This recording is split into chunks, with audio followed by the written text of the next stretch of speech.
Desmontaje del sistema patria. Adiós al modelo de control social. ¿Mucho que perder?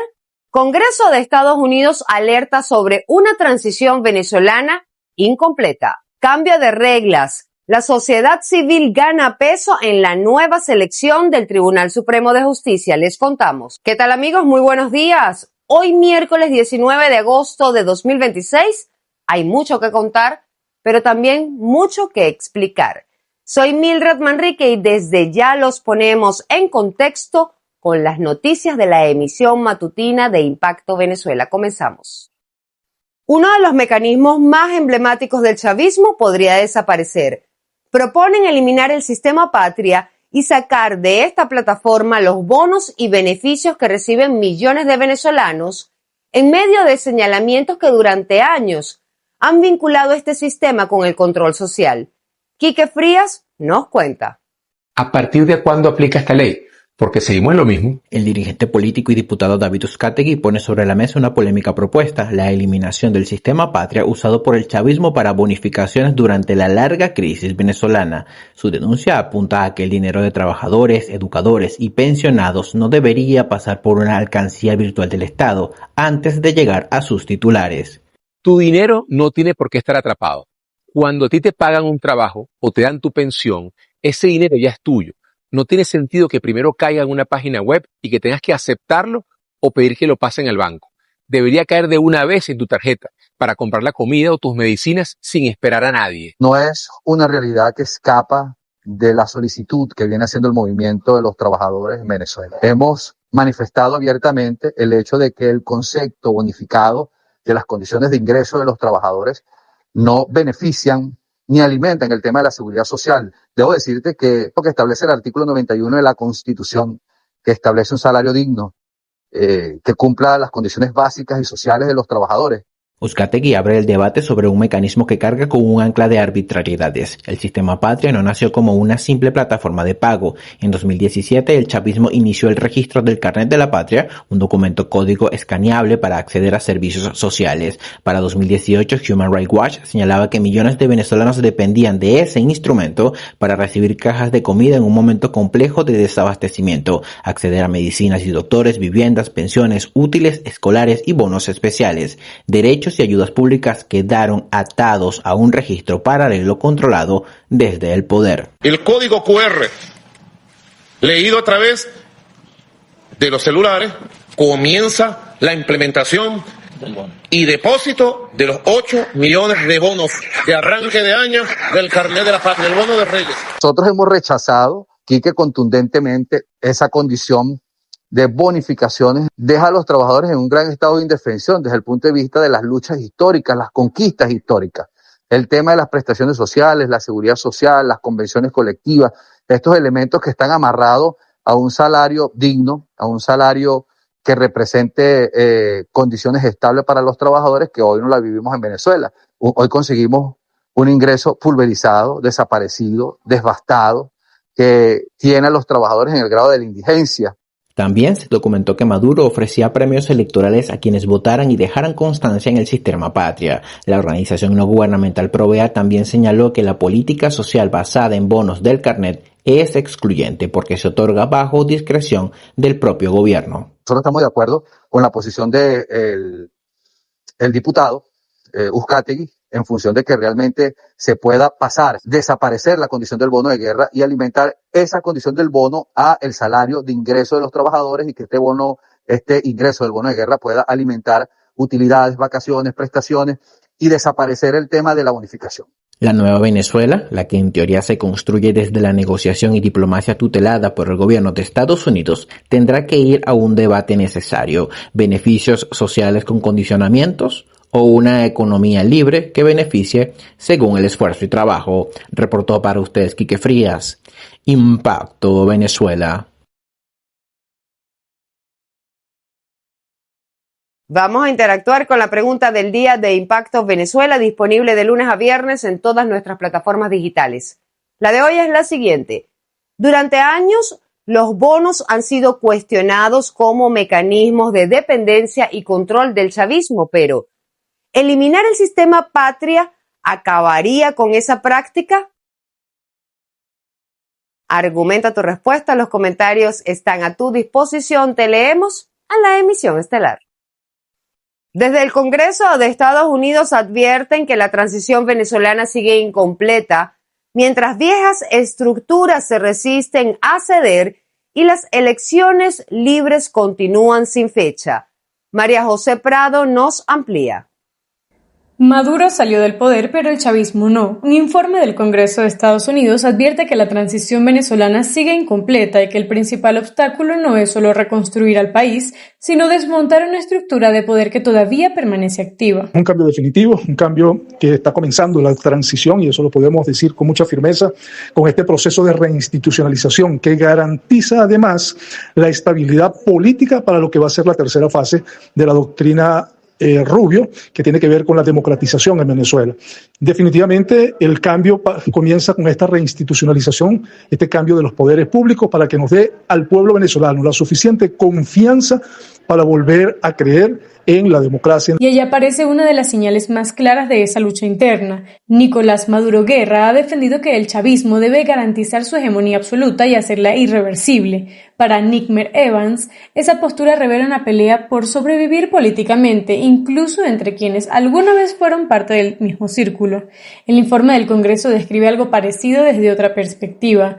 Delcy Rodríguez y su hermano Jorge Rodríguez han consolidado posiciones dentro del poder en un proceso que algunos analistas califican como normalización sin transición, y aunque hubo cambios en el gabinete, figuras centrales del chavismo como Diosdado Cabello siguen en el gobierno. Creo que hay un canibalismo interno dentro del chavismo, dentro del madurismo, traiciones por doquier, se están sacando los trapitos al aire. Más que salvar Nicolás Maduro hijo, más que salvar al PSUV o al chavismo, creo que ellos están buscando salvarse ellos mismos. Cada uno de esos sectores, de esos grupos o individualidades está pensando en ellos luego de lo ocurrido el 3 de enero. Saben que tiene la espada de Damocles en el cuello y que ellos también tienen que someterse a la justicia. Ojalá ellos contribuyan a la democratización de Venezuela, que contribuyan a la transición. El problema es que esa pelea por el control ocurre sobre un país todavía en ruinas. Los terremotos del 24 de junio dejaron más de 6.438 muertos y daños de infraestructura que podrían superar los 37.000 millones de dólares. Y políticamente, Washington dice que todavía falta lo esencial: elecciones libres y justas, libertad de prensa, participación plena de los partidos y una reforma del CNE. Al 3 de agosto, además, seguían 382 presos políticos tras una amnistía que permitió liberar a más de 800 personas. Por eso el diagnóstico del Congreso es claro: quitar a Maduro no significó completar la transición. El chavismo conserva poder, las instituciones siguen cuestionadas y la reconstrucción física avanza al mismo tiempo que la pelea por quién controla el futuro político de Venezuela.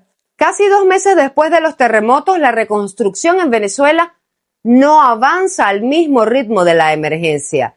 Miles de familias esperan soluciones, pero el gobierno encargado apenas comienza a organizar y capacitar a esa fuerza laboral que se encargará de ejecutar estas obras. Sin embargo, en paralelo, municipios como Chacao ya buscan financiamiento y ayuda internacional para finiquitar lo que haga falta.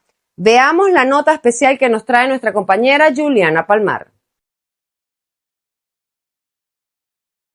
La reconstrucción necesita trabajadores hoy, pero el gobierno de Delcy Rodríguez anunció un programa cuya primera fase apenas comenzará el 24 de agosto. La iniciativa contempla capacitar tanto a trabajadores con experiencia como a personas que quieran aprender el oficio, para luego incorporarlos al Plan Venezuela Renace.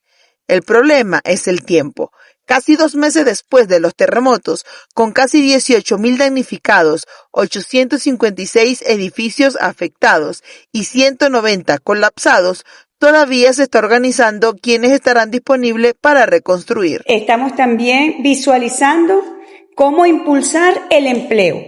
Y en razón de ello he decidido crear a partir de este 24 de agosto el Programa Nacional de Formación para los Trabajadores de la Construcción. Plomeros, albañiles, electricistas, herreros, carpinteros, que vengan a un plan de formación y luego se incorporen al Plan Venezuela Renace. Mientras el gobierno organiza su fuerza laboral, El alcalde de Chacao, Gustavo Duque, llevó a Washington el plan de recuperación del municipio para buscar cooperación, conocimiento técnico y recursos internacionales. Duque aseguró que presentó ante el Banco Mundial la situación de las familias afectadas y los daños provocados por los terremotos.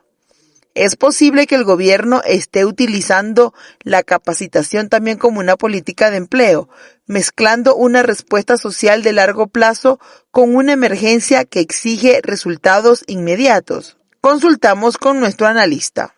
Sí, sí es posible. Esto se le llama un doble objetivo y es muy común en emergencias muy grandes. Uno, a corto plazo, porque la respuesta a la emergencia es exactamente igual a reconstruir viviendas ya, que definitivamente son más tangibles, pero se ve también a largo plazo como una política social que es igual a dar empleo, oficios o lo que se podría llamar una empleabilidad a personas afectadas o desempleadas, siempre y cuando tengan algún tipo de afinidad o, vamos a decir, acercamiento con el propio gobierno. El riesgo es que al mezclar ambos se retrase la respuesta inmediata.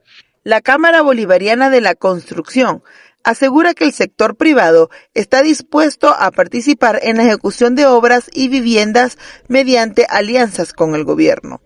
Hay mano de obra ya capacitada a la espera de empleos, pero la reconstrucción no depende únicamente de tener trabajadores.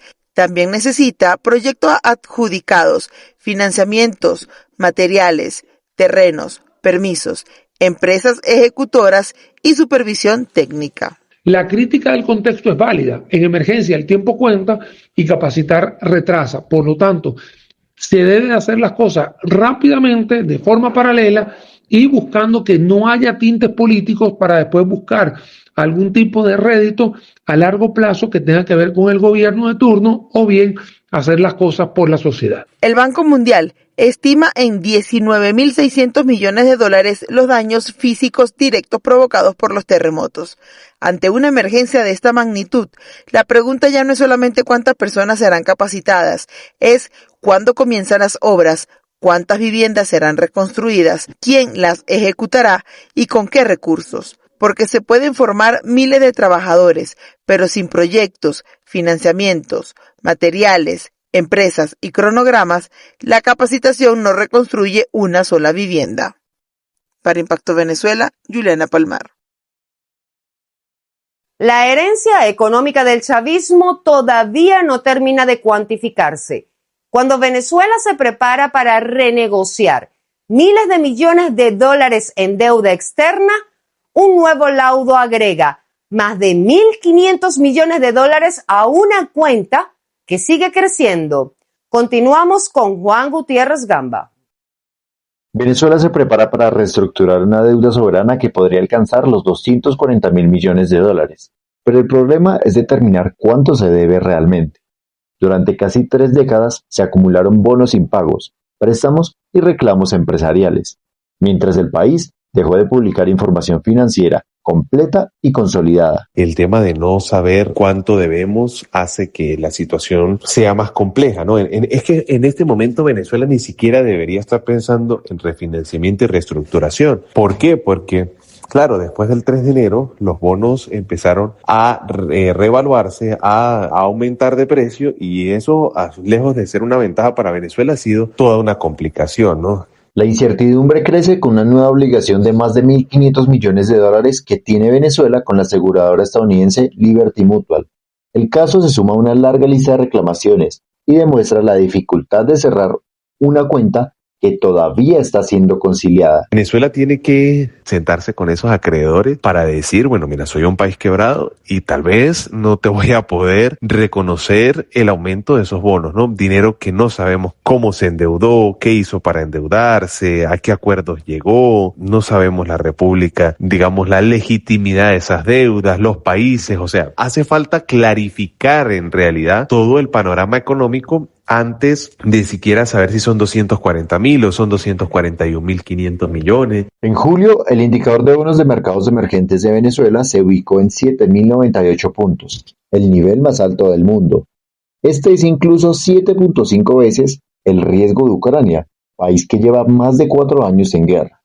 La cifra contrasta con la versión oficial del gobierno de Delcy Rodríguez, que sostiene que el país acumula 21 trimestres consecutivos de crecimiento económico. Pasa precisamente por informar al país, por abrir las estadísticas, por dejar la opacidad de un lado. Pasa por muchas cosas que en este momento no se están haciendo para generar esa confianza, pero también en un momento de reconocer la deuda, saber cuál sí, cuál no, y luego, si se genera mucha confianza, el riesgo país disminuye. Venezuela busca resolver una deuda acumulada durante décadas, pero primero debe saber la cifra exacta.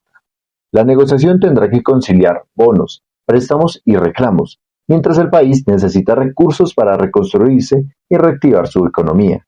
Para Delcy Rodríguez, ordenar esa cuenta será uno de los primeros obstáculos para recuperar la confianza financiera. 1 minuto, 0 rodeos. Quédense conmigo, esto es Impacto en 60 segundos. La sociedad civil gana peso en la selección del nuevo Tribunal Supremo de Justicia.